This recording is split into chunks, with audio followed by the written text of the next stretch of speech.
Good morning అండి. Last క్లాస్లో బౌద్ధ మతంలో ఉన్న శాఖల గురించి చెప్పుకున్నాం. సో ఇప్పుడు ఒక ఇంపార్టెంట్ టాపిక్, లాస్ట్ గ్రూప్ 2 ప్రిలిమ్స్లో అడిగిన ఒక బిట్టు, అలాగే 2016 డిఎల్ ఎగ్జామ్లో అడిగిన ఒక కాన్సెప్ట్, అవి కాక ఏపీఎస్సీ కానీ ఏపీ పోలీస్ శాఖ కానీ నిర్వహించే ఎగ్జామ్స్లో రిపీటెడ్ బిట్ మనకు ఒకసారి చూడాలండి. ఏంటి అంటే, గౌతమ్ బుద్ధుడు చనిపోయిన తర్వాత ఆయన మరణాన్ని నిర్యాణం అంటారు. ఆయన చనిపోయిన తర్వాత భారతదేశంలో అనేక స్తూపాలు వెలిసాయి. ఆయన శరీరంలో ప్రతి పార్ట్ తీసుకెళ్ళిపోయారు. బౌద్ధ మతాన్ని స్వీకరించిన వ్యక్తులు ప్లస్ గౌతమ బుద్ధుని అంచారు. ప్రతి పార్ట్ చాలా విలువైంది. ఒక్కొక్క పార్ట్ను తీసుకెళ్ళి ఒక్కొక్క చోట ఒక రకమైన స్తూపాన్ని నిర్మించారు. అలాంటి మొదటి అంశం ఏంటంటే స్తూపం.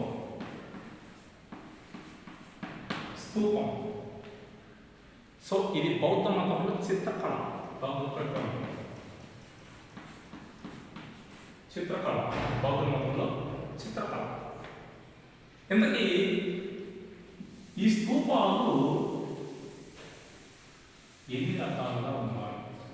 మొత్తం స్తూపాలు ఏంటంటే, మౌర్య సామ్రాజ్యాన్ని పరిపాలించిన అశోక చక్రవర్తి భారతదేశంలో 84,000 స్తూపాలు నిర్వహించారు అనేది మనకు తెలియదు కాలంలో తెలుసు. మౌర్య సామ్రాజ్యాన్ని పరిపాలించిన అశోక చక్రవర్తి. గౌతమ బుద్ధుని పీరియడ్ 6th century BC. ఆ లాజిక్ గుర్తుపెట్టుకోవాలి. గౌతమ బుద్ధుని period 6th century BC. Maurya సామ్రాజ్య చక్రవర్తి అశోక చక్రవర్తి 84,000 స్తూపాలు బౌద్ధ మతాన్ని స్వీకరించిన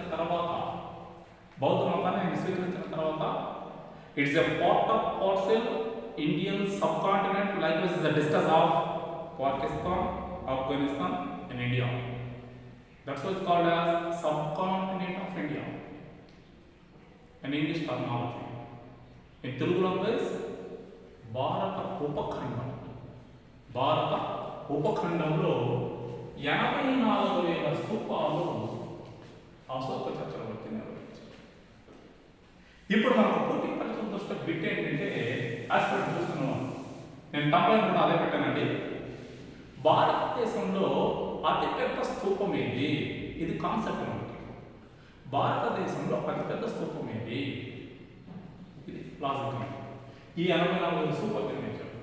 అలా భారతదేశంలో అతిపెద్ద స్తూపం అమరావతి స్తూపం ఎక్కడుంది? ఆంధ్రప్రదేశ్లో. అమరావతి స్తూపం ఆంధ్రప్రదేశ్లో అతిపెద్దది. ఎక్కడ? Throughout in India. మనకి ఎక్కువగా ఆప్షన్ ఏ ఏమవుతుందంటే, option A Sanchi, option A B Borobudur, option C Amaravati, option D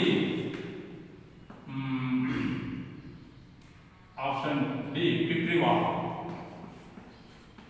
question ఇచ్చింటాడు, భారతదేశంలో అతిపెద్ద స్తూపం ఏది? ఎవరైనా మనకి వెళ్ళిపోతుంది. ఎందుకంటే మన పుస్తకాలు కూడా మనం అలాగే చదువుకుంటాం, పుస్తకాలు కూడా ఉంటుంది. లాజిక్ అర్థం చేయాలి. ప్రశ్న ఎప్పుడు డైరెక్ట్గా ఈజీ ప్రశ్నలు వచ్చినాయంటే అట్లా ఖచ్చితంగా ట్విస్ట్ పెట్టినాడని అర్థం. ఈజీ ప్రశ్న పోటీ పరీక్షలు ఎప్పుడు అంతేనండి. పోటీ పరీక్షలు ఈజీగా క్వశ్చన్ వచ్చిందంటే దాంట్లో సంథింగ్ ఈజ్ రాంగ్ ఉంది, దాన్ని మనం పాస్ పెట్టాలి. ఆ క్వశ్చన్ ఇస్తారండి కాన్సెప్ట్. భారతదేశంలో అతిపెద్ద స్తూపం ఏదంటే మనకు బాగా ఇది నోటెడ్. దాని తర్వాత ఇది కానీ ఒరిజినల్ ఆన్సర్ మనకి ఇది. కానీ మనం పెట్టే ఆన్సర్ అప్పుడు మనకు టెన్షన్ వచ్చేస్తుంది. ఇది ఎట్లా రాదు, ఇది ఎట్లా ఎట్టా కాదు. స్తూపాలలో అతిపెద్ద స్తూపం అమరావతి స్తూపం. ఇప్పుడు దీనికి లాజిక్ ప్రశ్న చెప్పనా? ఉత్తర భారతదేశంలో అతి ప్రాచీన స్తూపం. సార్ చూడండి, లాజిక్ టర్మినాలజీని అర్థం చేయండి. అతి ప్రాచీన స్తూపం ఎక్కడ? ఉత్తర భారతదేశంలో అతి ప్రాచీన స్తూపం ఏది అంటే పిప్రివాహ. దక్షిణ భారతదేశంలో అతి ప్రాచీన స్తూపం.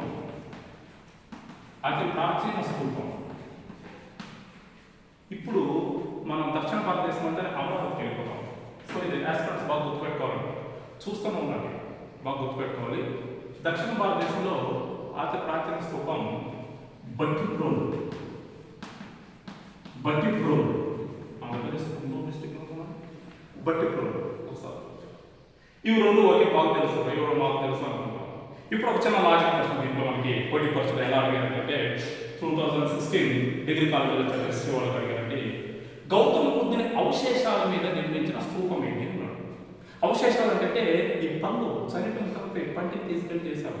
కొంతమంది బోన్స్ తీసుకెళ్లారు, కొంతమంది పుర్రని తీసుకెళ్లారు, కొంతమంది లెగ్స్ని తీసుకెళ్లారు. మనం చనిపోతే ఎవరు ఏం తీసుకెళ్ళరు. గౌతమ బుద్ధుని ప్రియ శిష్యులు, ఆయన విధానం నచ్చిన వాళ్ళు ప్రతి పాపని తీసుకెళ్లి స్తూపాలు నిర్మించారు. అందుకనే గౌతమ బుద్ధుని వాల్యుబుల్ పర్సన్ ఈ పట్టు మీద నిర్మించిన స్తూపాలు. ఎలా ఉంటాయి స్తూపాలు అంటే మనకు ఇది ఒకటి, దీనికి ఎంట్రన్స్ గేట్ ఇలా, మళ్ళా దీని చుట్టూ మనకి ఇలా ఉంది.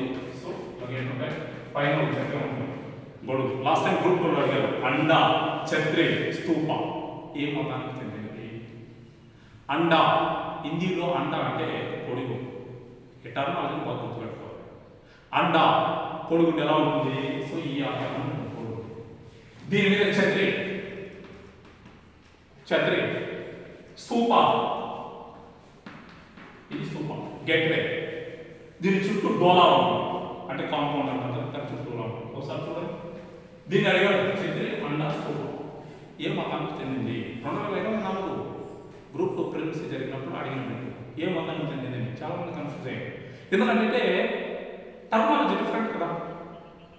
అండ, ఛత్రి, స్తూప, ఇదేమో కలుసు స్తూప. ఓకే, ఈ అండ, ఛత్రి, అండ అంటే ఏమి బాగా కన్ఫ్యూజ్ అయ్యారు. అండ అంటే హిందీలో కోడిగుడ్డు, కోడిగుడ్డు ఆకారంలో ఉంటుంది. ఎప్పుడైనా చూడండి ఒకసారి, నాకు చూస్తే బాగా అలా స్తూపాలు నిర్మించారు. మనకు దక్షిణ భారతదేశంలో ప్రాచీన స్తూపం పట్టుకోరు. అలాగే గౌతమ బుద్ధుని అవశేషాల మీద నిర్మించిన స్తూపం బట్టిప్రోల్. గౌతమ బుద్ధుని అవశేషాల మీద నిర్మించిన స్తూపం బట్టిప్రోల్. అమరావతి స్తూపాన్ని అభివృద్ధి చేసిన రాజవంశం శుంగవంశం. అశోకుని కాలం మౌర్యుల కంటే ముందునే అమరావతి స్తూపం అభివృద్ధి చెందింది. శుంగవంశం అమరావతి స్తూపాన్ని నిర్మిస్తున్నారు. సో అలాగే ప్రస్తుతం భారతదేశంలో మనకు లభ్యమవుతున్న అత్యంత ప్రాచీన స్తూపం సాంచి స్తూపం. ఎక్కడ ఉంది?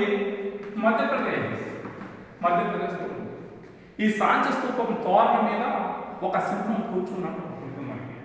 దాని నుంచినే మనకి భారత జాతీయ జెండాలో కొన్ని కాన్సెప్ట్ తీసుకోవడం జరిగింది రాజముద్ర. ఈ సాంచి స్తూపం ప్రత్యేకత ఏంటంటే ఇటుకలతో నిర్మించిన స్తూపం. ఇటుకలతో నిర్మించిన ఏకైక స్తూపం ఇది. కేవలం ఇటుకలతో నిర్మించిన ఏకైక స్తూపం. అలాగే ఇటీవల కాలంలో యునెస్కోలో గుర్తింపు పొందిన స్తూపం విశ్వవిద్యాలయం ఇది ఏంటంటే నలంద. ఇది కరెంట్ అఫైర్స్లో హిస్టరీ.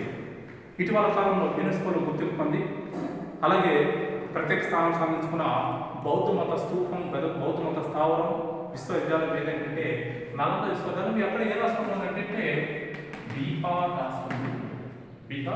రాష్ట్రం. సో ఇవి గౌతమ బుద్ధుని స్తూపాలు మన ఎగ్జామ్షన్ పాయింట్ ఆఫ్గా కొన్ని ఇంపార్టెంట్ చెప్పండి. దీని తర్వాత ఆరామం, విహారం, చైత్యం అంటే ఏంటి, దాంతో పాటు పారభోజకాలు అంటే ఏంటి అన్నవి నెక్స్ట్ క్లాస్లో చర్చిస్తాం. Thank you.